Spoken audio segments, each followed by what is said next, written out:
everybody. Welcome to the Don J MMA podcast. I'm here with Don Dada. We're going to be going over the UFC prelims and the UFC main card, Fiziev versus Gamrot predictions, breakdown. Don Dada, how are you? Yeah, I mean, I'm good for a fight night. This card's actually pretty stacked. There are some names on this fight night, to be fair, and I'm really looking forward to the main event. Yeah, man, this should be a banger. Should be a banger. So we've got Yeah, Tamires Vidal versus, I'm not going to pronounce her first name, Rendon. yeah, this is a female mixed martial arts matchup. Both of them actually have pretty decent records. Vidal 7-1 and Rendon 5-0. Yeah. I'm just looking through the stats here. I mean, Rendon doesn't have her age on here. Vidal's 25. They're missing quite a lot of stats here for both of the fighters, but Both anyway, decent records. yeah. 7-1 at 25 years of age. That's not bad. She's a big favorite in this matchup, and I can see why. I mean, I'm going off the MMA gurus theory here a bit because I haven't done much research on this fight, to be honest, because I've read into it, I listened to a lot of people talking about it. There's not really much going on with it. Um, Vidal's kind of given that Amanda Nunes vibe, and for me, that's just sold me. She looks a bit more masculine, so I'm going to pick her to win this matchup. Yeah, so I'm going to definitely agree with you. I don't know if she'll go by KO or TKO, but she's definitely looking a lot more masculine. Obviously, Rendon's got a decent 5-0 record. Vidal's younger, I do believe. So I'm going to go with Vidal to win this fight, maybe by a third round TKO. Yeah, I mean, just another thing to add, Vidal, this is her second fight in the UFC. She's coming off a flying EKO in the first round. So she obviously does have finishing ability. But again,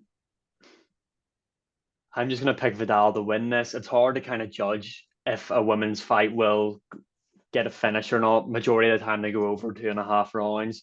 So yeah, I'm Yeah. just going to stick with Vidal to win this. I think she will get the finish, but again, I'm not saying 100% yes. Then we've got So another female fight. Mizuki Inoue. She's got that classic Inoue name. Is she a Yeah. superstar like Nanaya Inoue over in boxing? I highly doubt it. Hannah Goldie. Listen, to be honest with you, in these kind of fights, I'll just pick the more experienced fighter. I know she's lost nearly half her fights, and so has Hannah Goldie, which basically makes me question why they're in the UFC. Yeah. Again, we've mentioned this in other videos. I personally think the UFC is rushing to try and stack up the women's divisions when what they should be doing is, even if the divisions aren't that big in terms of roster size, they could definitely do with a bit more quality. Yeah, I mean, look, Hannah Goldie, and this is no disrespect to Molly McCann. Molly McCann beat Hannah Goldie, and to be honest, that's not a good look. If you've seen how Molly McCann has been in recent performances, again, no disrespect, I'm just saying. So yeah, I mean, I won't be betting anything on this matchup. Hannah Goldie, in my opinion, gets beat here. Again, women's MMA matchup. Will she get finished? Probably not. I mean, this is another women's MMA fight that I see going to decision. Yeah. Yeah, I think it goes to And decision. Hannah Goldie gets beat. yeah, I agree. In a way, by decision. Next up, we have Mohammed Usman, who, let's be honest, people, is absolutely 100% natural. And Jake Collier. Listen, judging by Jake Collier's record again, what on earth is a 13-9 fighter doing in the UFC? Mohammed Usman, this is a very tailor-made matchup for Mohammed Usman. He's on a tear at the moment. I think he's also tearing his veins with steroids, but he's on a tear at the moment. He's the brother of Kamaru Usman. He's a big, athletic, powerful boy. He's not young though, and the UFC need to step him up in level. They're obviously trying to push him, but he's not exactly a prospect at this stage in his career. So, in my opinion, Mohammed Usman will knock Jake Collier out in the first round. I think this matchup is a lot closer than what maybe people are giving credit for. Jake Collier, I'm near certain he was a middleweight at one stage in his career, I believe. Now he's fighting at heavyweight, which if you've looked at him recently, he does look in very good shape coming in this matchup. Again, on the feet, Jake is much better than Muhammad Usman. Muhammad Usman is very inactive on the feet. He doesn't throw many punches, and when he does, he misses. Again, Muhammad Usman, like Ben said, I mean, I don't think he's natural either. Like his brother, he doesn't have great cardio either. Um, yeah, this is another one where, to be honest, it can kind of go either way. I mean, for me, I'm going to pick Muhammad Usman to win this. I don't know if he will get the KO. As I said before, I don't think he's particularly good on the feet. He's inactive. He doesn't land much. Jake Connor is better on the feet than him. But again, how will he perform now fighting at heavyweight off his back? I'm not too sure. That will be Muhammad Usman's game plan. It will be to implement grappling into this. I don't see Muhammad Usman getting a finish, but I do see Muhammad Usman winning. I think he wins the first maybe 2 rounds, and the third one might be a bit dicey because he doesn't have that great cardio. But yeah, at 32 years of age, or sorry, 34, this guy, if he wants to make a career Not for young. himself, he needs to step up. Yeah, I mean, again, Jake Connor, he's on a 3-fight losing streak. Uh, Muhammad Usman is on a 2-fight win streak in the UFC. Junior Tafa, that was a good win. Nobody really thought he was going to win that. And Mohammed Usman, he's just like his nickname is, he's a mortar. He's just a beast. He's a freak of nature. Maybe not nature, maybe a freak of a lab. But at the end of the day, he's most certainly. The only thing that annoys me about Mohammed Usman, just really quickly, because we have to blast through these prelims, but it just annoys me how obviously unnatural he is, and how he's not being tested. There's no way he's being tested. No way. Yeah, well, I mean, we're not even going to get into this, but I don't know if you've seen the thing about Cheeto Vera talking about how easy it actually is to get around USADA. Yeah. It seems to just you just need to have a good doctor. But yeah, Muhammad Usman, I think he does get this one done. Um, Again, this fight just isn't great in terms of like records and skill wise. To be honest, I mean, I don't think Muhammad Usman's that great either. But yeah, then we've got to just check him out. Jacob Malcorn versus Cody Brundage. Listen, Jacob I don't know. This is 50-50. This is actually a really good fight, in my opinion. Who do you have in this fight? I have Jacob winning this matchup. Again, another thing, Cody Brundage, I think that's how you say his second name there. He's on a 3-fight losing streak. His record is not great. No, the last 3 fights he's lost. The most recent one he lost by decision, then he lost by sub, and then he lost by KO. Is this Cody Brundage's last fight in the UFC? I believe so. Yeah, I don't believe he wins this matchup. At 29 years of age, 8-5. After this weekend, he's going to be 8-6. That's not good enough to be in the UFC, in my opinion. So yeah. And the thing with Cody Brundage is, the thing that I find is Cody Brundage, I think, will be aware of this fact. So this will either make or break him. It's now or never, and I do think he will go for it a bit more in this fight. He'll come out a bit more aggressive. He needs to do something big. He actually can't win by a decision. I still think he'll get cut. He needs to knock Jacob Malcorn out. Jacob Malcorn doesn't need to knock Cody Brundage out. He's at a steady place in his UFC career. I honestly believe he might catch Cody Brundage overextending again, try to prove a point. I think he knocks Cody Brundage out late second round. Yeah, my prediction for this one, I think Cody Brundage loses this by decision. If you look at Jacob Malcorn's record, he has got 2 wins by KO/TKO and 5 coming by decision. So he's not really known for having that much power. So yeah, I'm going to pick Jacob to win this by decision. Tim Means and Andre Fiallo. This is a very experienced fight. Tim Means is absolutely past it now. He's losing a lot of his fights these days. I don't know when he last won a fight. Andre Fiallo, he's on a losing streak too. I think Tim Means is going to pull it off in this one. Tim Means can be submitted. Do I really think Andre Fiallo will submit Tim Means? No. Do I think? I don't know. I really think Tim Means is going to win this one by a KO. Yeah, I mean, it feels like Tim Means has been around forever. In his last fight, Yeah, in his last fight he lost against Alex Morono, there was parts in that where I thought he looked half decent, to be honest. Um, Did you yeah, see the knockout? Oh, that's for a later fight. Sorry, I thought it was for this one. It's for a later fight. My bad. yeah, no, Tim Means, yeah, he looked pretty decent in that last fight. I know he lost, but again, he looked pretty decent. Both guys are on 3-fight losing streaks. Um, yeah, I think I Tim think Means Andre does get a Fiallo finish all here. by knockout. Yeah, I think Tim Means wins this. I think, you know what? From a betting aspect, if you're interested in any of that stuff, Tim Means isn't looking bad as an underdog. Um, so yeah, I think Tim Means gets it done here. I think straight punches is going to be his way to win this. I think a 1-2. I don't think he knocks him out cold, but I do think he gets the TKO victory. Yeah, and as for if this fight goes to ground, I think Tim Means is capable to get that better of Andre Fiallo. Again, Andre Fiallo's just not that impressive. Tim Means is super experienced. Yes, he's old, very old. I don't know if he's 40 yet, but he's 39. certainly getting there. He's certainly getting there. Both men are on losing streaks, but Andre Fiallo's been knocked out in his last three, I do believe. So I really don't favour Andre Fiallo at all. And if he is the favourite, put your money on Tim Means. Yeah, no, Tim Means underdog. That's a shout maybe for that card. The guy's got. Dan Argueta, Miles Johns. Who are you going for this one? Me personally, again, this is actually a real competitive fight to cap off the prelims. I don't know. I think I'm going to go with Dan Argueta in this one. I favour him to win this fight. I'm just going through their past performances to see. Um, yeah, this actually is looking like a really close fight, to be honest.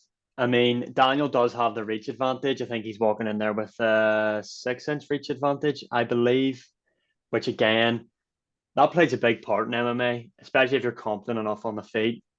Yeah, coming off a no contest, which was back in June. So, I mean, the guy hasn't really taken that much damage. He's obviously not been injured that long. So he's been able to get back in there and compete, considering it was a no contest in the first round.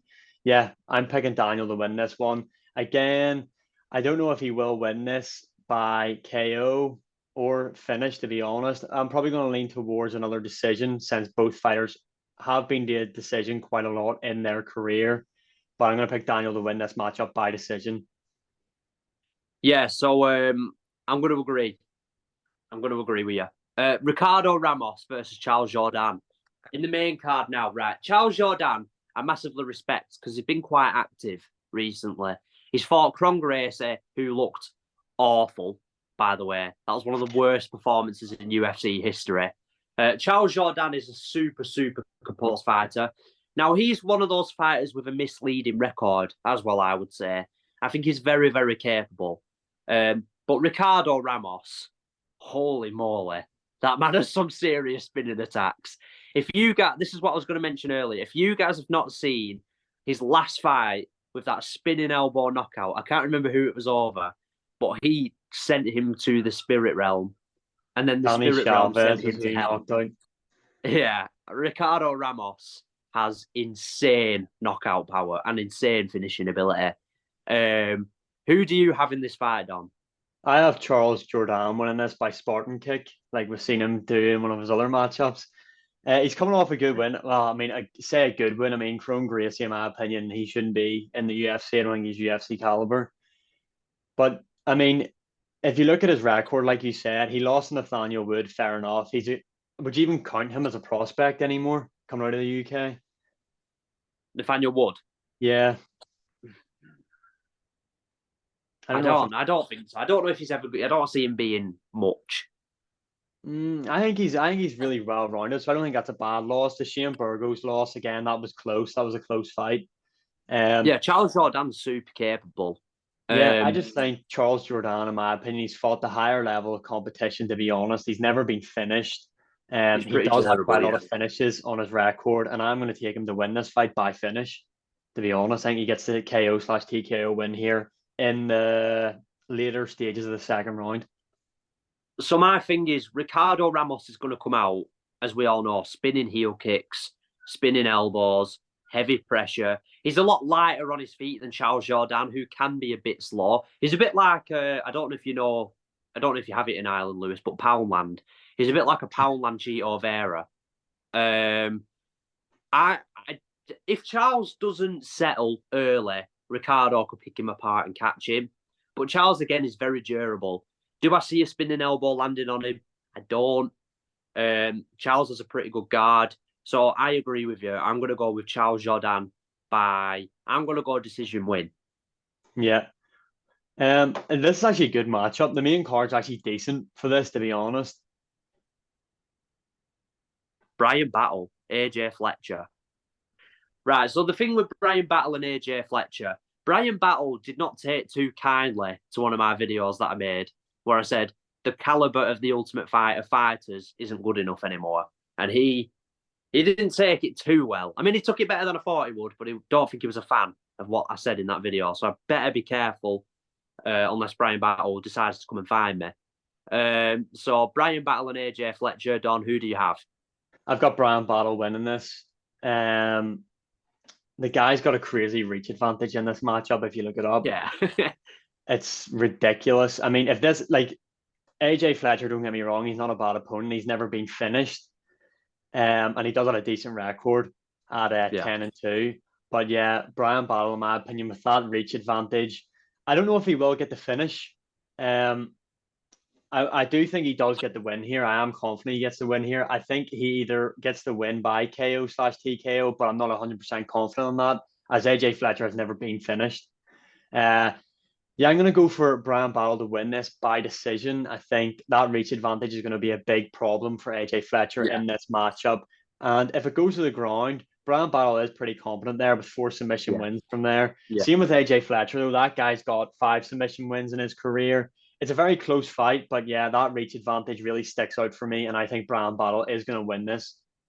Yeah, so Brian Battle's coming off an insane knockout in his last fight. I mean, I don't like to call knockouts lucky. It was not lucky at all. But it was definitely in a wild exchange, and Brian got backed up pretty quickly. I don't think AJ Fletcher will make the same mistake. The thing with Brian Battle is he's so well-rounded too. So if AJ gets in on him past that reach, I think Brian Battle will just take him down. Again, like you said, AJ is very, very capable on the ground. But I do think Brian Battle's just slightly more well-rounded and with the reach. I'm going to go with Brian Battle. Yeah, I'm going to go with Brian Battle by a decision win. Next up, everyone, we have Marina Rodriguez versus Michelle Waterson-Gomez. Michelle Waterson. I realised just then that is Michelle Waterson. Yeah. I thought, who the hell is Michelle Waterson-Gomez? This again, I mean, Michelle Waterson lost to Marina Rodriguez. How many fights ago? 2 fights ago she lost here, and now we're doing the rematch for what reason? So she got beat, then lost another 2 fights, and the UFC have decided to go, now it's time for the rematch. Why? Again, this matchup here, I think it goes all 3 rounds. I think it goes the distance, and I think Marina Rodriguez wins this again. I think she wins the rematch that nobody asked for. Yeah, I agree. Obviously, we know by now how Michelle Waterson fights. She comes out in that karate stance, decent movement, a decent fighter. I question how hungry Michelle Waterson is anymore, to be honest with you. But yeah, I definitely think Marina Rodriguez will easily get the better of her. Bryce Mitchell versus Danny Ige. Now, this is interesting. 1 or 2 things will happen because Danny Ige is looking good. He is looking very good lately. Bryce Mitchell is coming off a battering off Ilia Topuria. He got completely outclassed. Those prayers at the weigh-in certainly didn't help him. 1 or 2 things happens here. Bryce Mitchell by decision, frustrating Danny Ige. Danny Ige is solid though. He's got solid sprawls and he hits super hard. Yeah, there's some factors play into this. One, Bryce Mitchell's just coming off his first ever loss as a pro. and it was a bad loss to Ilia Topuria. And he wanted Dan to Ige, retire. yeah, Dan Ige has a lot of experience in there, and he has fought some really big names. Another thing I've seen about Bryce Mitchell is this whole ex-girlfriend situation. So how will that play on this guy's mind going in there for this matchup? These things do factor in. But I have to say, I think Bryce Mitchell mauls Dan Ige, to be honest. I think he's much like we know what Bryce Mitchell's game is. He's going to go in there and try and take Dan Ige down. Dan Ige, Yeah, like you said, very well rounded. In my opinion, he's much better on the feet than Bryce Mitchell. I think Bryce yeah, Mitchell knows that. I think majority of the MMA community know that. But in that matchup where Bryce Mitchell got smoked by Ilia Topuria, he did get him down. And Ilia Topuria is looking like maybe what the second or third best featherweight at the minute. So it's not that bad of a loss if you think about it. And if you go through Bryce Mitchell's other wins, they are really impressive. Like Edson Barboza, in my opinion, is a much better fighter, in my opinion, than Dan Ige. And Bryce Mitchell made pretty easy work of him, to be honest. Now, yeah. Dan Ige is on that win streak, but again, Damon Jackson, he won that by second round KO. Is that impressive of a win? We'll move on. And then we've got what do you call it? Nate Landwehr. Again, he's very tough, but they're not at the level of Bryce Mitchell. Let's just be honest. I think Bryce Mitchell to win this matchup, he needs to get in there, get Dan Ige down. Dan Ige, I'm near certain, is a black belt in jiu-jitsu, and he is confident enough on the ground to avoid a submission, I believe, from Bryce Mitchell. I think this matchup is going to go all 3 rounds with Bryce Mitchell winning this purely by ground control, just holding Dan Ige down there, landing a few punches. I think it might be pretty boring. I do see Bryce Mitchell going for quite a lot of submission attempts, but like I said, I think Dan Ige is confident enough to avoid the submissions. But yeah, this is going to be a good fight. This is a good co-main event. So my take on the fight is my official prediction is here's what I'm thinking is possible. Bryce Mitchell after his last fight, right? And this people need to realize how much this matters. He talked about he never wanted to fight again. He talked about retiring. That's how bad Ilia Topuria made him feel after that fight. I don't know. I question whether Bryce Mitchell's confidence has been ruined. Now, if he comes in this fight even slightly hesitant and Dan Ige smells blood, Dan Ige will knock him straight out cold. Now, I definitely think Dan Ige can finish Bryce Mitchell. I think we can both agree on that. But where I think he struggles is in the first round, I see Danny Ige being able to sprawl Bryce Mitchell's takedown attempts. But it's when Danny Ige wings that wild right overhand, that's when I think Bryce Mitchell starts to time the takedowns. And like you said, I don't think Bryce Mitchell is, even if Danny Ige stuffs the initial takedown, it's not going to stop there. Bryce is going to keep doing it and keep doing it. And I just think it'll wear Danny Ige down eventually. So as much as I think Danny Ige can have a competitive first round, second and third, I'm definitely saying Bryce Mitchell completely takes over and wins by a decision win. Yeah, I'm actually looking forward to that co-main event. Now we're finally on to the main event. Rafael Fiziev and Mateusz Gamrot. This is going to be a good fight. Yeah. So Rafael Fiziev and Mateusz Gamrot, a lot of people on Twitter, a lot of people on TikTok seem to be massively underestimating Mateusz Gamrot for some strange reason. When Mateusz Gamrot is a terrible matchup for Rafael Fiziev, in my opinion, to be honest. This is a classic, Rafael Fiziev, he's got great striking, he's got great kicks. But Rafael Fiziev is, in my opinion, not only severely undersized, he's a bit ballooned up, in my opinion. He doesn't have the best cardio. He seems to gas out in a lot of his fights. He had a tough fight with Justin Gaethje. He took a lot of damage in that fight. Here's what I think. Gamrot needs to impose himself very, very quickly in this fight. Ever since that Beneil Dariush loss, he's looked much better, to be honest with you. My prediction for this fight, in my opinion, is Gamrot will win this fight by a not one-sided, but fairly comfortable decision win. You're going for Gamrot to win this? I'm going for Gamrot. So yeah, this matchup is a typical striker versus grappler, to be honest. My prediction, I think Rafael Fiziev gets him out of there within inside 3 rounds. Rafael Fiziev, I was looking up stats on him earlier on throughout the week. I think the guy's got a 90% takedown defense. Now, again, has he fought elite level grapplers? He did fight RDA, and RDA, I think, if I remember correctly, shot 16 takedowns and only secured two. And RDA is a good grappler. Now, different to Gamrot, obviously, but again, low center of gravity for Rafael Fiziev. Normally, those guys are harder to take down. On the feet, this guy is so explosive. His Muay Thai is insane.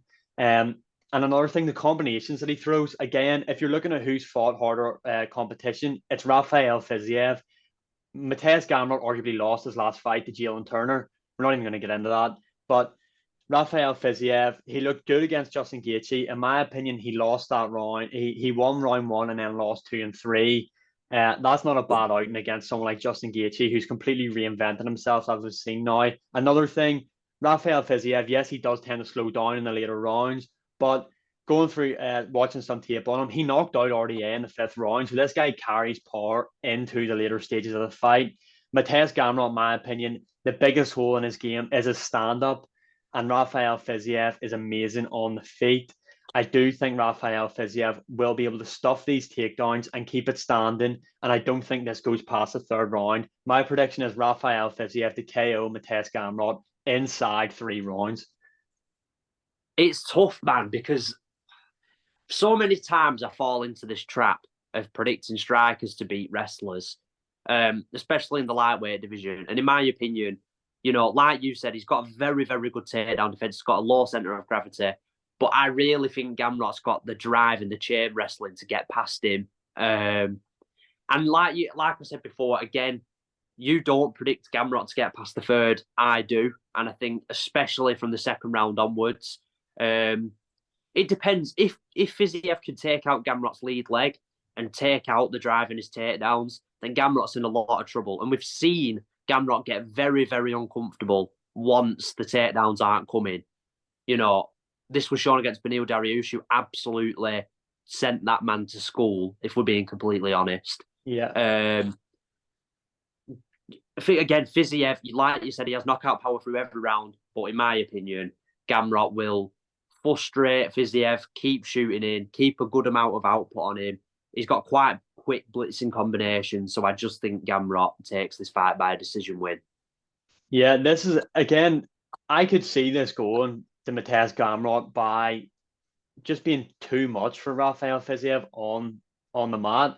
I just think with that good of a takedown defense, we've seen him against RDA. Like, RDA isn't the wrestler of Gamrot, but if you're shooting 16 takedowns in a matchup and only getting 2, RDA is a good grappler. That's what I'm kind of basing this off.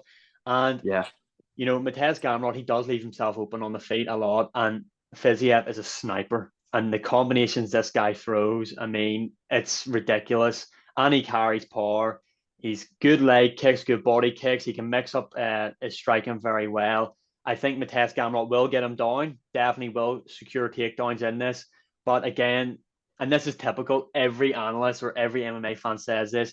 At the start of every round, you are on your feet. And I think Rafael Fiziev does get this done. I'm actually really looking forward to this main event. This is it's a lot closer than what people are making it out to be, in my opinion. The stakes are very, very high. This will massively halt whoever loses career. So, yeah, I'm excited for this fight. I'm glad the lower ranking the top 10 lower ranking fighters are actually fighting each other more now to try and gain higher contendership. So, in my opinion, like you said, you go with Fiziev, I go with Gamrot. I don't know how much time we have left, but one question I wanted to ask you before we go is Colby Covington has called out Sean Strickland. I wanted to know how you think that fight goes down and who would win the press conference. I think Colby would win the press conference, and stylistically, Colby is terrible for Sean Strickland. I think Sean Strickland's obviously much better on the feet. Again, I actually didn't realize until the weight cut happened for the Adesanya matchup how big Sean Strickland actually is. And I think Colby is a small welterweight, if we're being honest. And I think that would play a big factor in this matchup. I would like to say Colby wins, but I just think that Strickland's just going to be too big for him. Yeah, so like I said, I made a video on it today, but, Sean Strickland is just huge. He's such a big boy, you know what I mean? And I think if there was a 165-pound division, which there'll never be as much as the fans want it, Colby would be a 165-pound fighter. I think he could even fight at 155, to be honest with you. Yeah, so do Um, I. but Colby's style, if Sean was his size, is terrible for Sean. But in my opinion, Sean can match Colby's output with much better boxing. And not just that, Sean is just going to be too strong for Colby in the clinch and in the sprawls. I see him overwhelming Colby. I actually think he'd finish Colby round 4. I think the damage would accumulate eventually. Yeah, no, I agree. I think the size is a big factor in it. His boxing is just too good for someone like Colby Covington, especially if he would be coming up in weight. It would be a very, very hard night at the office for Colby Covington. But yeah, those are our predictions for UFC Fight Night, Fiziev versus Gamrot. Comment below. What are your picks for these? Who do you think is going to win and why? And we will be back hopefully Sunday to give our review on the event. Again, we appreciate all the support and we'll see you next time. See you next time. Thank you.